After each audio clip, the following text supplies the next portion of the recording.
साथियों, आपके सिलेबस में एक इम्पोर्टेंट टॉपिक है, वो है फीडिंग स्टफ का। फीडिंग स्टफ को हम निम्न 5 भागों के अंदर बांट सकते हैं। पहला है रफेज, दूसरा कंसंट्रेट, तीसरा मिनरल्स, हाई मॉइस्चर फीड और एडिटिव। मिनरल्स और विटामिन साथ में रखे जाते हैं। मिनरल्स और विटामिन का अध्ययन हमने कर लिया है। हम यहाँ पे रफेज और कंसंट्रेट और हाई मॉइस्चर फीड का अध्ययन करेंगे। एडिटिव का इसके बाद में अध्ययन करेंगे। सबसे पहले हम देखते हैं कि इनको जो बांटा गया है वो किस आधार के ऊपर बांटा गया है। तो इनको क्रूड फाइबर और टोटल डाइजेस्टिबल न्यूट्रिएंट्स के आधार पर बांटा गया है। क्रूड फाइबर और टीडीएन के बारे में हमें उत्तरोत्तर इस चैप्टर के अंदर आपको जानकारी मिल जाएगी। हम देखते हैं रफेज। रफेज जिसे हम कहते हैं शुष्क चारा जो होता है वो रफेज कहलाता है, जिसके अंदर क्रूड फाइबर की मात्रा अधिक होती है। क्रूड फाइबर की मात्रा अधिक जिसके अंदर होगी, अर्थात वह क्रूड फाइबर की मात्रा जिसमें 18% से अधिक हो, तो वो रफेज कहलाएगा। और उसके अंदर टीडीएन की मात्रा 60% कम से कम होती है। जबकि कंसंट्रेट के अंदर हम देखते हैं कि क्रूड फाइबर की मात्रा 18% से जो होती है वो कम होती है, जबकि टीडीएन की मात्रा 60% से अधिक पाई जाती है।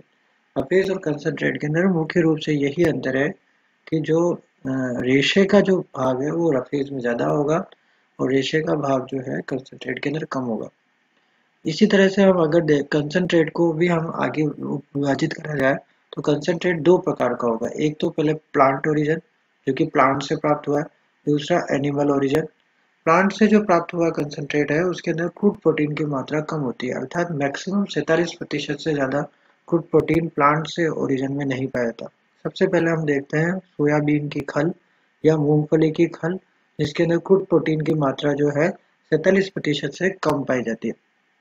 लगभग इतनी ही खल पाई जाती है क्योंकि ये लेग्यूमिनस कुल के पादप हैं। इनके अंदर क्रूड प्रोटीन की मात्रा लगभग 45 से 47% तक पाई जाती है। एनिमल ओरिजिन के फूड देखें जैसे फिश मील और ब्लड मील, इनके अंदर क्रूड प्रोटीन की मात्रा 47% से अधिक होती है।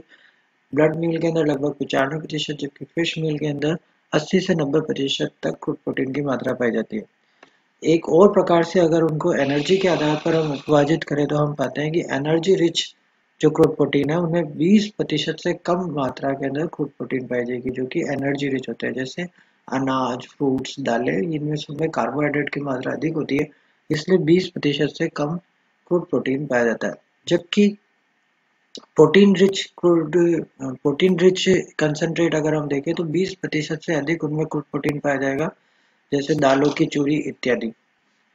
आगे हम रफेज का हम वर्गीकरण देखें तो रफेज के वर्गीकरण के अंदर हम देखते हैं कि रफेज दो प्रकार के होते हैं, लो क्वालिटी रफेज और दूसरा हाई क्वालिटी रफेज। लो यानी जो कम गुणवत्ता वाला जो चारा है उसके अंदर हम देखते हैं कि उसके अंदर क्रूड फाइबर्स की मात्रा बहुत अधिक मात्रा में लगभग 28% पाई जाती है, जबकि टीडीएन की मात्रा, टोटल डाइजेस्टिबल न्यूट्रिएंट की मात्रा बहुत कम, 52% से कम।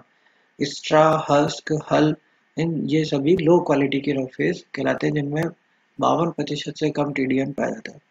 हाई क्वालिटी रफेज अगर हम देखें तो उनके अंदर मुख्य रूप से आता है हे, जिसके अंदर क्रूड फाइबर की जो मात्रा है वो 18 से 34% तथा हे टीडीएन की मात्रा 60% तक होती है। हे को भी हम दो भागों में बांट सकते हैं, एक लेग्यूम है और दूसरा नॉन लेग्यूम है। लेग्यूम है अच्छा होता है, फलीदार होता है और इसके अंदर हाई प्रोटीन की मात्रा यानी क्रूड प्रोटीन की मात्रा अधिक होती है और कैल्शियम की मात्रा भी पाई जाती है। जैसे काउपी, रिचका यानी ल्यूसन बर्सिम से निर्मित है। जबकि नॉन लेग्यूम है के अंदर लो प्रोटीन होता है और कैल्शियम की मात्रा भी नहीं पाई जाती, कैल्शियम भी बहुत कम मात्रा के अंदर पाया जाता है। इधर हम देखते हैं कि इसके अलावा फीडिंग स्टफ को जैसे मिनरल्स और एडिटिव और एक हाई मॉइस्चर फीड के रूप में भी पाया जाता है। हाई मॉइस्चर फीड वो कहलाते हैं जिनके अंदर मॉइस्चर की मात्रा अधिक होती है और उनको क्रूड प्रोटीन और फाइबर्स के आधार पर नहीं बांटा जाता, क्रूड फाइबर और टीडीएन के आधार पर भी नहीं बांटा जा सकता। उनकी एक सेपरेट कैटेगरी बनाई गई है जिनमें हाई मॉइस्चर फीड को रखा गया है, जिसमें पहला हम देखते हैं साइलेज, हेलेज।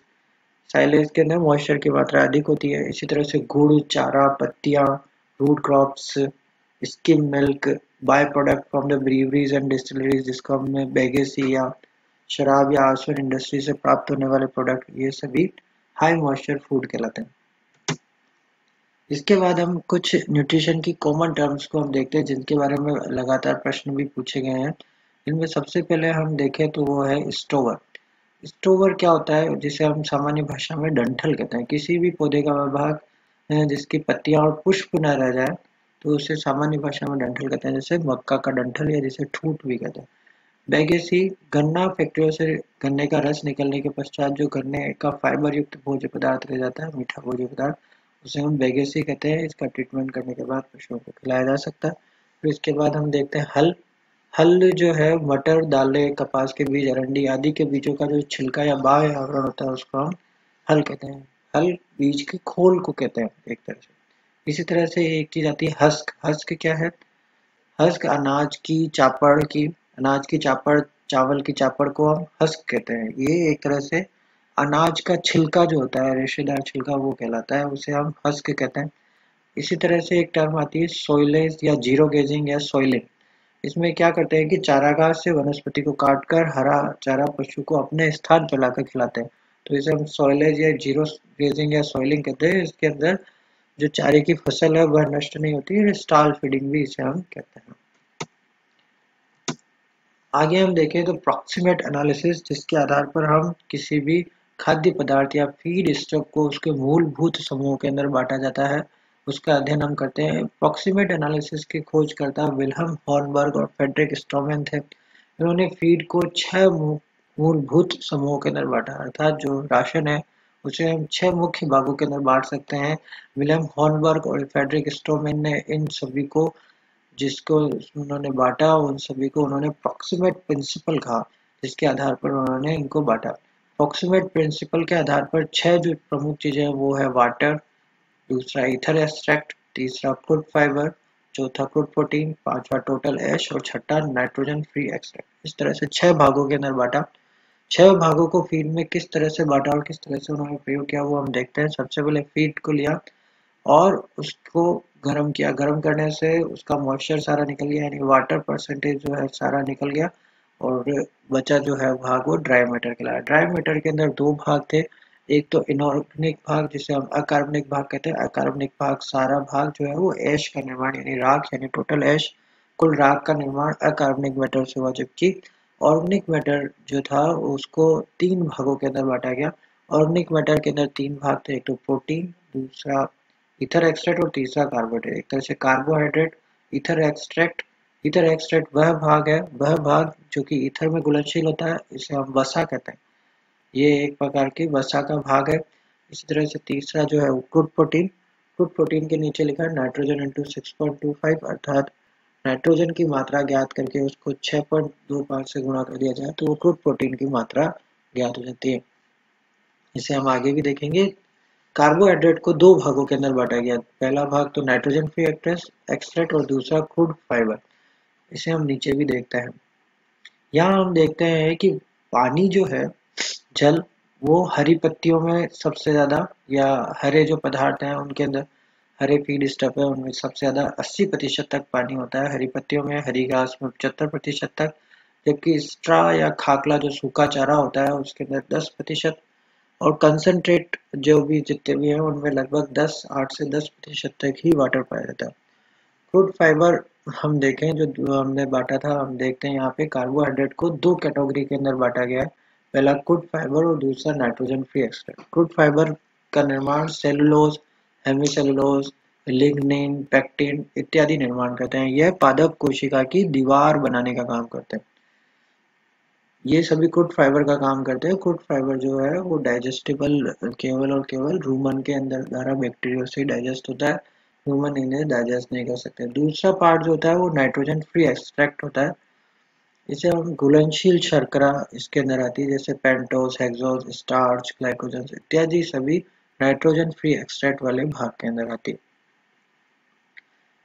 चौथा हम भाग देखते हैं, वह है ईथर एक्सट्रैक्ट, जो हमने देखा था ऑर्गेनिक पार्ट का दूसरा भाग। ईथर एक्सट्रैक्ट क्या है? ईथर एक्सट्रैक्ट जो है, वसीय अम्ल जो होते हैं वो ईथर एक्सट्रैक्ट में आते हैं, और वसा मापने के लिए या ईथर एक्सट्रैक्ट वाले भाग को मापने के लिए एक विशेष प्रकार के उपकरण को काम में लिया जाता है, जिसे हम सॉक्सलेट अपार्टस कहते हैं। सॉक्सलेट अपार्टस का उपयोग किया जाता है। फिर इसी तरह से जो 5वां पार्ट देखें तो वह है क्रूड प्रोटीन। क्रूड प्रोटीन के अंदर 2 प्रकार की प्रोटीन होती है, एक तो ट्रू प्रोटीन और दूसरा nitrogen non protein nitrogen, NPN जिसको हम कहते हैं। क्रूड प्रोटीन को ज्ञात करने का फार्मूला है, नाइट्रोजन जितनी भी हो उसके अंदर उसे 6.25 से गुणा कर दिया जाता है। फिर छठा भाग हम देखें तो वो टोटल ऐश है। टोटल ऐश के लिए हम देखते हैं कि जो भी इनऑर्गेनिक मैटर होता है, ऐश होती है, उस राख को हाइड्रोक्लोरिक अम्ल, सांद्र हाइड्रोक्लोरिक अम्ल से क्रिया कराई जाती है। सांद्र हाइड्रोक्लोरिक अम्ल से जब हम क्रिया कराते हैं तो हाइड्रोक्लोरिक अम्ल के अंदर बहुत सारे पदार्थ तो जो है लवण वाला जो भाग है वो घुलनशील हो जाता है, जबकि एसिड में कुछ भाग अघुलनशील रहता है। जो भाग अघुलनशील रहता है वह सिलिका व राख होता है। सिलिका राख जो है अंतिम राख, वो सिलिका और राख एसिड में घुलनशील नहीं होता, जबकि एसिड में घुलनशील होने वाला जो भाग है वो लवण वाला भाग है, अर्थात सिलिका को छोड़कर जो भाग होता है वो एसिड में घुलनशील हो जाता है। तो इनऑर्गेनिक भाग जो है मुख्यतः लवण, सिलिका और राख से मिलकर बना होता है, और जो अम्ल में घुल जाता है वह लवण कहलाता है। साथियों, यहाँ पर हम देखते हैं कि वाटर की मात्रा, क्रूड फाइबर की मात्रा, ईथर ऑक्साइड की मात्रा, क्रूड प्रोटीन की मात्रा और टोटल ऐश की मात्रा ज्ञात की जा सकती है उपकरणों के द्वारा, जबकि केवल और केवल नाइट्रोजन फ्री ऑक्साइड की मात्रा, इन सभी की मात्रा ज्ञात करने के पश्चात मूल ग्राम में से घटा दिया जाता है, तो नाइट्रोजन फ्री ऑक्साइड की मात्रा आ जाती है। साथियों, यहाँ पर एक और इम्पोर्टेंट प्रकार की हम जो चीज देखते हैं वो सल्फर युक्त अमीनो अम्ल, जो कि क्रूड प्रोटीन के पार्ट होते हैं। इनमें मुख्य रूप से सल्फर युक्त अमीनो अम्ल जो है, इसका अधिकतर प्रश्न पूछा जाता है, वो है मिथ्योनिन, सिस्टाइन और सिस्टीन। ये 3 प्रकार के सल्फर युक्त अमीनो अम्ल पादपों के अंदर पाए जाते हैं। इस तरह से हमने ये प्रोक्सीमेट एनालिसिस हमने यहाँ देखा, जो कि विलियम हॉर्नबर्ग और फ्रेडरिक स्ट्रोमैन ने देखा, जो कि पादपों के अंदर पाए जाने वाले विभिन्न तत्वों के बारे में, विभिन्न प्रकार के प्रॉक्सिमेट प्रिंसिपल्स के बारे में अध्ययन करने को बताता है।